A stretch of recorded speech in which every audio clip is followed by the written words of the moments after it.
تو پانی پینے دو، ان کا کیا قصور ہے؟ لیکن ان کا آگے سے جواب آیا کہ ہمیں عبید اللہ بن زیاد نے سخت آرڈر دیا ہے کہ انہیں ایک بوند بھی پانی نہیں دینا۔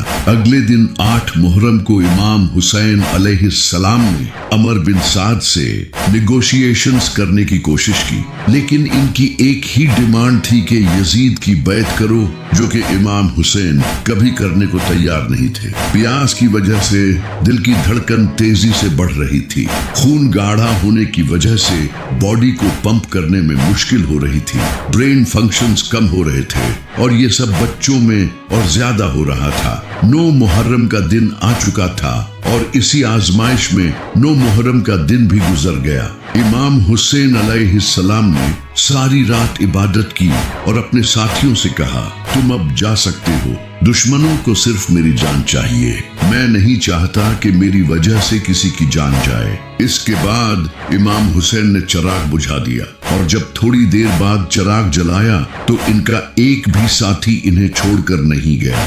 حر بن یزید کو جب یہ پتا چلا کہ عمر بن سعد امام حسین کے خلاف جنگ کرے گا تو انہوں نے امام حسین کی فوج جوائن کر لی، کیونکہ وہ امام حسین کی عزت کرتے تھے۔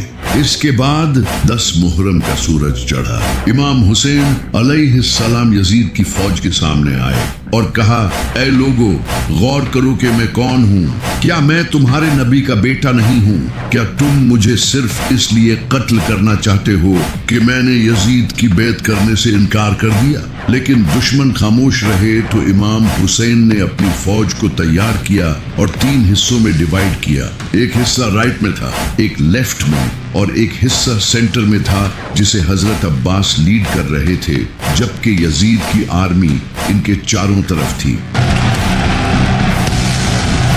تو فجر کی نماز کے بعد جنگ شروع ہوئی۔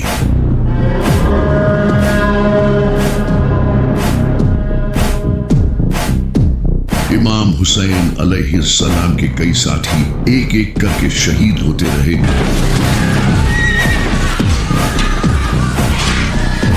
جب امام حسین کے ساتھی شہید ہو گئے تو امام حسین علیہ السلام کے خوبصورت بیٹے